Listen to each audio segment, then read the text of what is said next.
We intend on remaining laser focused on what we are doing and what we're doing well and not getting distracted by, hey, maybe we should go build a security product or Mhm. go build a better ITSM or building an e-signature product. Those are not things that we are interested in doing. And I think there's a lot of shiny things as a business that get dangled in front of you, and being relentlessly focused will pay dividends. Hey, and welcome to this episode of Build versus Buy, a 30-minute conversation with product and engineering leaders about situations during their career where they've had to decide whether to build or buy. If you'd like to be a guest, reach out to me at Mang-Git@useanvil.com. That's Manggit@useanvil.com. If you enjoy this podcast, please like and subscribe on YouTube or leave us a rating/review on Apple Podcasts or Spotify. Enjoy this episode. Hello and welcome to another episode of the Build vs. Buy podcast. I am your host, Mang-Git, co-founder and CEO of Anvil, the fastest way to build software for documents. And today on the show, I have JJ Tang. He is the co-founder and CEO of Rootly, an incident response management system. Thanks for being on the show today, JJ. Thank you so much for having me. I'm excited. Been a long time fan, and hopefully I don't disappoint your listeners. You definitely will not. I think we have a bunch of stories that we can share for sure. But maybe to start off, would love to learn a little bit more about yourself, your background, and then give us the 30,000 foot view of Rootly and what you guys do. More than happy to.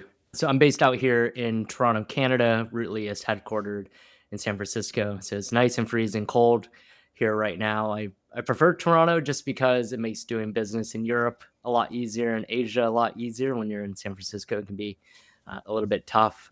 My journey starts in university. I studied business. I never thought I'd end up in this very technical field that I was in now, that I am in now. And my first job out of university, I went to IBM and I started working on this API management and development platform. And I remember my first day of work, I asked my manager, "What is an API?" And he says, "No way." How did you get Which I hired? thought, how did you slip through the cracks? No. Which I thought was very funny. But he was very patient with me. And it also was a nice wake up call and made me realize that being if I became very technical, I could be very dangerous in my career. And so I spent every second I had free learning how to code and be a developer effectively. And that soon landed me a job at Instacart. One of my buddies at IBM went over there. I asked him, "What is Instacart?" He said, "They do grocery delivery." I said, "Okay, cool. But how much are you making?" And he told me, and I said, "Okay, you got to refer me." And so that was the history of Instacart, and was there for almost 2 years and did a lot of interesting stuff. I built our 0 to 1 enterprise business. I owned about a quarter of our revenue there. And that was also the journey of how Rootly was born. And as you mentioned, Rootly is a modern on-call and incident management platform that's used by hundreds of companies now, everyone from fast-growing scale-ups like Clay and Riplet and Webflow, all the way to some of the biggest enterprises like NVIDIA and TripAdvisor and Dropbox that you were formerly at Mhm. as well, rely on us for their critical incident response processes. And so excited to talk today about the build versus buy, of course. Yeah, no, well, maybe just to double click into Rootly a little bit more. What was it that at Instacart that resulted in you building Rootly? You said it was something that led at Instacart that led you into building Rootly. So like what was it and what is different about Rootly from other incident response management systems out there today? Yeah, I think we got very lucky because the product and the company we ended up building was one that we were naturally feeling the pain for. And I think oftentimes when people feel that, they think it can be a company. In reality, it's actually just a hobbyist thing. And for us, we stumbled into this, not only this industry, but have built a category defining leader within it. And we get to be this frontier technology.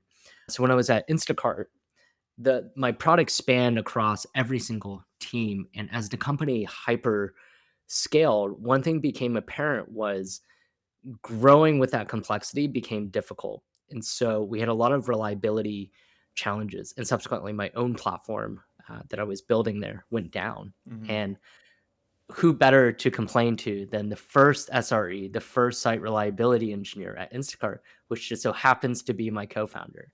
And I think at one point he got sick of me complaining. And so really actually begun as this internal project between him and I as we figured out how could tooling help us solve these reliability challenges. And it was a lot of it was introducing consistency to the process. We were very excited about it. At the time, Instacart was facing all kinds of incidents that I thought was interesting. Probably the most interesting one for anyone listening was during COVID. As you can imagine, everyone was trying to order toilet paper. Mhm. And so we were sending shoppers to the store ordering toilet paper. And I thought to myself, how am I going to resolve this incident as the commander? And we actually decided to delete toilet paper off the catalog. So no one for months could buy toilet paper Yeah. until the unnecessary craze was over. There's no But there was errors if you other can't see the errors, right? Exactly, Right. exactly. Well, that's the funny thing about companies that adopt our tool too is quick deck when they buy Rootly, they actually see more incidents at first Mhm. because and sometimes CTOs find that really funny because why would I buy a tool that's making me less reliable? And but the reality is like you weren't seeing it. You were just under reporting the problems the whole time. And so Quentin and I, my co-founder, we started built the first versions of Rootly as internal tool. I got a one-on-one on my calendar for the next Monday morning from my VP, and I thought to myself, "That's it. That's my career. It's done. Who else wants to meet urgently on a Monday morning?" As it turns out, the conversation is exactly about build versus buy. Building Rootly was not the core competency for a business. We should be leveraging tools that already exist out there. And so we did. And so we looked at the market and we looked at tools like OpsGenie and PagerDuty Mhm. and such. And we didn't really feel like they were solving the problems that we were. And so we decided to quit and build a company around it. And luckily for us, every other company in the world has incidents, Yeah. whether they're tech companies like Elastic or Burger King or Shell, all of which are customers, including here's an interesting one, maximum security prisons we've Mm. sold to in the US all face incidents. And so we've been fortunate. The problem that we were building, we turned it into a solution that people can buy. And so they don't have to face the same trials and tribulations that we did. And so when you're saying incidents, it sounds like it's a pretty broad definition of incidents. Can we just like set the water level for everybody listening? What you mean by incidents? Because as a technologist, somebody who's worked in tech, incidents to me is like the server going down, right? Like that's incidents. But you described removing toilet paper as an incident. You described maximum security prisons in Burger King as having incidents, which I would assume is a very different set of incidents than what a technology company would feel or experience. So Mhm. can you just like kind of set the water level for everybody listening what you mean by incidents? Yeah, incidents for us is anything that requires you to urgently respond to that distracts you from your day to day work. Incidents are also probably the best unplanned investments you can make as a business. I think the incidents that stand out to us are that are probably relevant for anyone in technology are the very technical ones. They're when your databases get overwhelmed, when your servers go down, when your website breaks and you get paged in the middle of the night. We Hmm. think of those as incidents. But as a business for us, we think of incidents are really for everyone. Every organization and department can have their own flavor of incidents. For Burger King, if one of their computer kiosks breaks, that's an incident. For any of these organizations, they can they can run into them. Maybe it's in from an HR standpoint, you have a disgruntled employee that steals a laptop and posts a bunch of your financial data on Reddit. Hmm. That's an incident. That's certainly an urgent piece of work that you need to focus on and rally around. And we're building the mechanism and the systems and the workflows that allow you to perform that work successfully and not only orchestrate and resolve the incidents quickly, but come full circle and actually be able to learn from it. How are you going to prevent it in the future? So, not just being reactive, but also thinking about ways that we can be proactive in those Hmm. cases. Got it. So it seems like there's both the standard kind of like notification system, something's wrong, go figure it out system, but also the kind of retrospective process built into your product. If I'm I don't know if I'm doing it justice, but let me know if that's at least is in the right direction. You absolutely nailed it. The analogy I like to use, and you asked where Rootly is different from some of our competition, which I totally just skated past and didn't answer. We think of ourselves as we're a smoke detector in the way that, hey, when something smells funny and when something is broken, we're gonna wake you up. We're gonna let you know that something is not right. We don't know what it is, but we know it's not normal.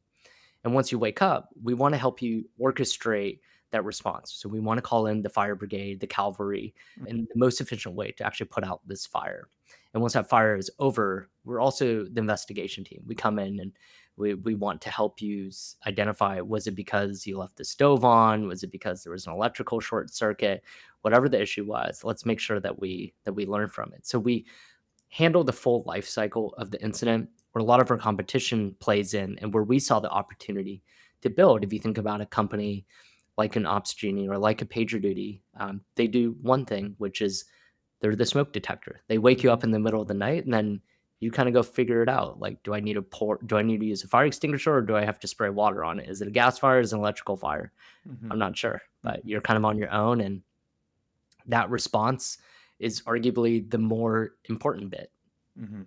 How do you help organizations figure out what the correct response is? Like, if how does your product help them do that? Versus, it's one thing to get notified about it, but it's another thing to actually know what the response should be. And given that these incidents oftentimes seems to be unplanned, right? They're by definition unplanned. How do you know what the right response should be?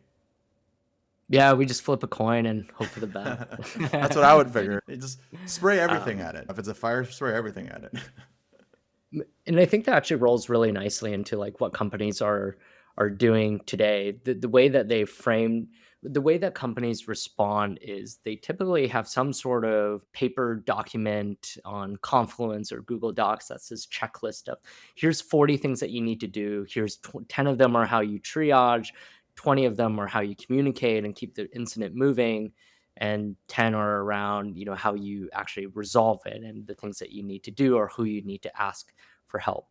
You can imagine at 3 a.m. in the morning referencing that document and thinking, "Hey, I've only been here for 4 weeks, and I'm gonna find my way through this checklist."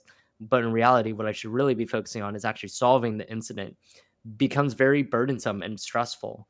And so the part that we really lean in is not only do we wake you up, give you the right context into the incident, but we have a series of workflows. So imagine a lot of our customers use Slack. Hmm. And so that incident automatically gets created in Slack. We add all the right people in, we surface the correct playbooks, we ensure your communications or updates to your status page get executed. Maybe for high severity incidents, you guys need to get on a call.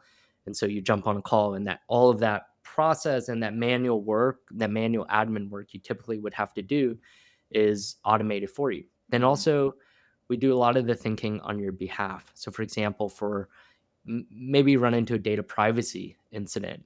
And in those cases, you need to make sure legal is involved. And so we automatically make sure legal is involved. And Hmm. actually, this incident, we're doing the work that expensive humans, SREs are very expensive humans, so are engineers, that robots are genuinely better at. And so by giving consistency to the incident response process end to end, we've helped companies significantly improve their response times, but also their ability to learn from these incidents. And learning from the incidents could mean, hey, we should focus on like what the contributing factors are and not copy and pasting a timeline out of Slack. Let Hmm. let a tool like Rootly handle that on your behalf. Got it. So there's a lot of the orchestration around an incident response. Cool. Well, I mean, we did a pretty deep dive into Rootly. I feel like I have a much better understanding of Rootly, but I want to backtrack a little bit to something you said at the beginning of this conversation, which is that meeting with your VP, and you were kind of brought in on a Monday morning, and you had to decide build versus buy. We kind of know where you went for yourself, but like, would love to explore that conversation a little bit more. It's like, why was it why was that such a deep consideration at Instacart at that time? why was it not, if you already had two people that were building this thing, why would you not build it out more internally, or why were you considering some of these other platforms? So kind of walk me through that decision process or that discussion. Yeah, I think in many ways it was the opportunity cost of what I wasn't working on. Hmm. I was flying all over the US meeting with CTOs at grocery retailers about how we could power their retail experience through our products. And those were driving genuine revenue. And if you look at the IPO filing for Instacart Enterprise ended up being one of the cornerstones into the company's success and maturity to prove that we were no longer just a marketplace business. We were one that every grocer in America could depend on, or in Canada could depend on. And my team was a big portion of that. We set a lot of that foundation and that defined the go to market work, the product work. And every second I wasn't working on it was one step away from us accomplishing that goal. Not to say the company wouldn't have been successful had I Hmm. not been there. I think they would have done it either way. But I think the focus on incidents, building this tool to marginally, maybe not marginally, but to make incidents easier to manage just didn't map correctly. Hmm. And truthfully, I was very excited by what we're building, excited enough to start a whole company and commit Yeah. my whole personality to this at this point. I probably didn't see that as much. And so I think the leaders that were hovering at the 10,000, 30,000 foot view saw that and said, that is actually an incredibly big distraction. If I was working, I think, on something very retail specific or grocery specific to our business, that story could be different because that could be, a powerful differentiator as a business. Whereas here, we didn't really need to differentiate on it. We just needed to be better at it. And so the instruction came down to Yeah. go search for a tool. And I think in many conversations, a vast, vast majority of our enterprise customers have done the exact same thing. They've Hmm. built something. And so you might be wondering, like, what is the catalyst for them to then explore the tool? For some, it's because they got the same instruction that I did. Yeah. Hey, this isn't your core competency. You shouldn't be doing it. In other cases, they simply can't keep up with the pace of what is required. There's a lot of nuances and complexity that goes into building a tool like ours, especially for on call. No one is really building on call, Hmm. but the incident response side, people do attempt to build it. And a lot of customers, one of my favorite things to do is ask them, send me your laundry list of all the features everyone internally has asked you for, and I will tell you how Rootly solves every single one of these problems. And we get lists and lists of these things. And they said, there's no foreseeable way I can do one part of my job and also focus on this tool. So it becomes their own realization around capacity. Yeah. Other times is because the one person that owned and built it quit the company, Hmm. and no one understands the code base, nor does someone really want to take up that work. And so that becomes a catalyst to Hmm. search and buy for. And the other one that I think is very interesting is when you talk to someone that was the equivalent of me at Instacart and you pitch them a solution, when you're the one that's building it, you're actually very emotionally married to what you built. Sure, it's an ugly baby. Everyone everyone in the world knows it's an ugly baby. But to you, it's like beautiful creation. Everyone in your company is using it. People are praising it. People are excited that you did it. You start building a name and a brand, and you have political clout now because you're the one that formulated and built this tool. And so that's one thing I think about deeply when I talk to customers or prospects when they've invested a lot of time and energy into building something. My first reaction is never to say, your baby is ugly. Yeah. Do you know that? I know they know that. So you have to navigate it very carefully, I would say. And I think because of that empathy we've built up as a business, we've been incredibly successful in that transition for customers. In some ways, having that individual that built this internal tooling is antithetical to like the idea of incident response and having redundancy, having the ability to distribute the work across across multiple stakeholders, right? You have this one person who could be the holder of the keys to the kingdom, and you, in some ways, as an organization, that's not a great position to be in, right? You have to build some level of redundancy into your system, whether it's organizationally, whether it's your incident response system. And that's almost in itself a reason to consider another tool where, yes, you're probably reliant on an external company, but that external company presumably is not one individual, not one person that's managing an entire code base. So there is redundancy built in there in some ways. That would that be accurate in kind of like how you think about this? I think that's spot on. That's exactly how we think about it. It's a big part of the narrative that we discuss with people. If helpful, I'm happy to talk about also when you're a product and you go up against difficult build versus buy decisions, how can you be persuasive outside of just offering a better feature set? Yeah. Yeah, I mean, I would love to hear more about that because, like, in a lot of ways, your superiors at Instacart were absolutely correct. It's like we're not an incident response management company. We're a grocery shopping company, and there are solutions out there. It's not like PagerDuty's been around for well over a decade at this point, right? Like there are solutions out there. You need to convince me as a leader that the solutions are inadequate for what you need, right? And so part of that is doing the research and talking to those vendors instead of building yourself. Yeah. Yeah, exactly. And we approach every single there's not a day that goes by I can remember where we haven't had a build versus buy discussion. And my advice to companies that are in a similar position where you're trying to convince someone to use your tool instead of doing something themselves is the first thing you should do is actually really deeply understand how the company is trying to solve the problems already. You're going to find a lot of unique nuances instead of just saying pitching your opinionated tool set and why that's better because you're not going to be able to frame it properly. One of the tactics we like to use, maybe tactics wrong word. One of the things we love doing is one of the manipulation techniques. Let me tell you the three uh, ways to sell.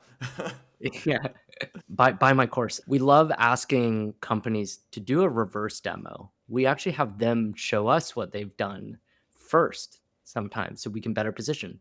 And we're able to ask questions throughout it. Why did you make this choice? Oh, it's because this is how our leadership likes to communicate. Or actually, hey, this is a very unique setup for our customers. And so, or there's this particular regulatory, requirement that exists. So I would not underestimate Hmm.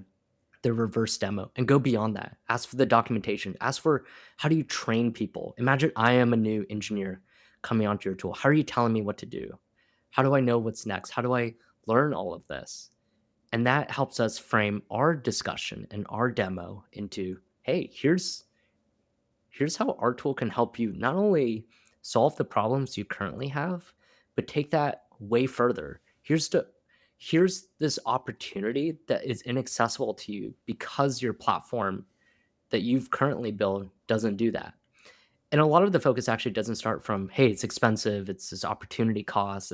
They generally know that. These are very Yeah. smart people behind the tool. But that part, dreaming and envisioning the potential, what they can accomplish, gets them really excited. And so if you think about the adoption cycle for these companies, the first step is you have to aid the ease of adoption. Hmm. These internal tools, whatever it is, are deeply, deeply embedded into their culture and their business process. So make it absolutely painless to get onto your platform.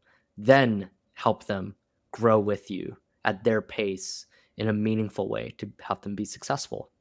And this particular works best, this actually really only works best for enterprises. For startups, honestly, just having best in class, really good opinion, smart defaults out of the box, that gets the deal done Yeah. pretty easily. But for large enterprises that have a ton of change management, this is the path, this is the order of operations we found to be incredibly successful. And so You can just see by the logos and whether it's Cisco or NVIDIA, they have a lot of confidence in buying our tool relative to the competition. And part of the reason is because we offer that, and that's our mentality, and the product reflects it too. You work with them to really understand their processes and how they want to work, and then have your tool kind of like augment that to help them become successful in a lot of ways. Exactly. I think when you sometimes box yourself into this one size fits all tool, and you're an enterprise looking at it, and all you're thinking about is, does this work for what I'm currently doing today? And Hmm. if there's six no's in that, then I'm going to lose a lot of motivation. And so I think there's a lot of companies out there that are eager to apply a suite of best practices blindly, or be apply some academic theory blindly to their product without thinking about, can an enterprise actually use this? Can Databricks really use what I have here? Hmm. Or are they just, or is this just cool on paper?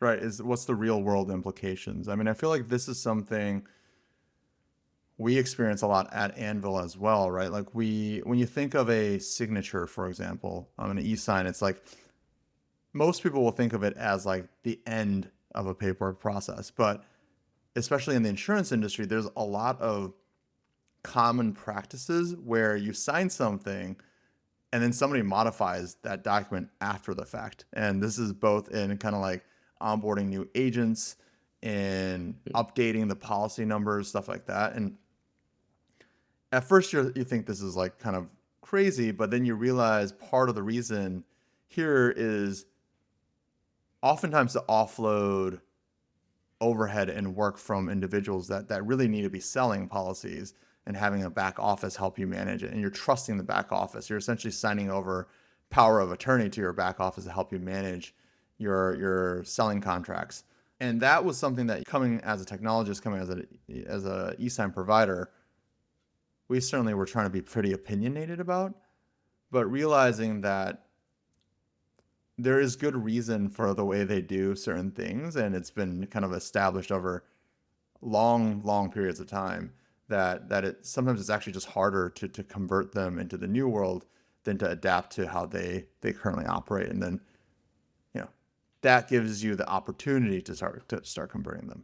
Totally. And I think especially when you're a newer company, as well, like your job is to build a wedge into these companies. You don't even have the right to necessarily have too much of a, to force your opinion into a juggernaut, and see how, and make sure it works. Yeah, I that completely resonates, and I think that's really interesting. There's just so many parallels across industries and tools where people run into this. Yeah. So at the end of your time at Instacart, you left to build Rootly. Did Instacart, I mean, presumably Instacart went searching for a incident response management system, and Rootly couldn't be the system at that point in time because you were building it. So do you know how Instacart decided on what to do next in terms of managing their incidents? Yeah, when I left, the we drove a lot of great adoption for the tool that we did internally. We One of the key initiatives also is to fix our on call. We actually made a migration over from PagerDuty to OpsGenie. At the time, it came at a very good discount, I would call it. And when the tool for us, when we started, our viewpoint in the world was very Instacart focused. Hmm. It was a very opinionated tool, and so we thought, let's go to any other delivery company effectively, or any gig service out there, and it must work.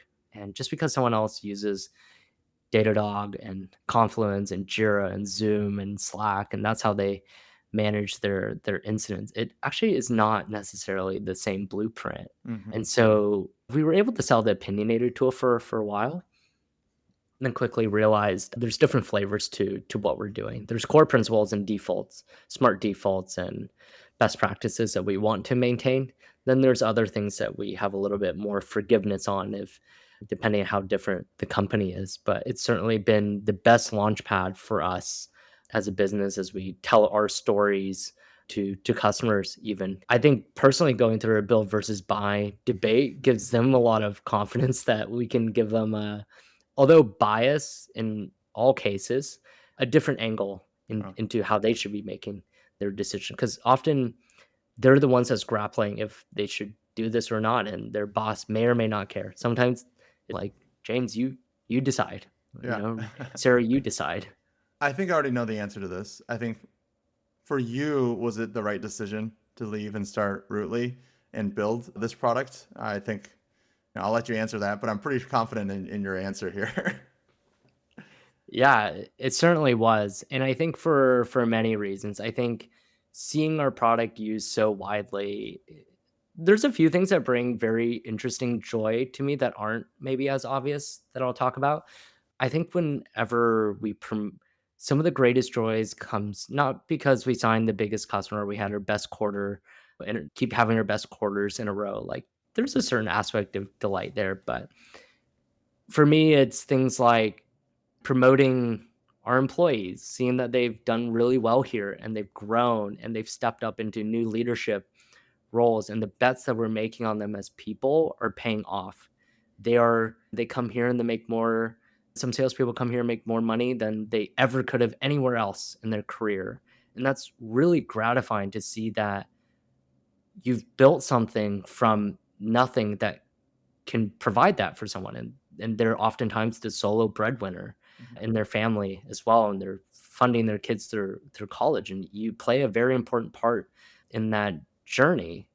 I think seeing our customers win and succeed brings me a ton of joy. I feel like I'm a part-time cheerleader at this point. When a company like or a customer like Grammarly bought Coda, that was Mhm. cause for celebration. That was so exciting to see. Or every time I watch F1, every single car goes by, I can identify one of our customers on there. So I'm cheering for, it's like go sports, I'm cheering for everyone to win at this point. I'm Yeah. like I'm like a parent, and all my kids are equally as handsome. So Well, you're those are certainly not admitting that they're ugly, right? That's what you're saying.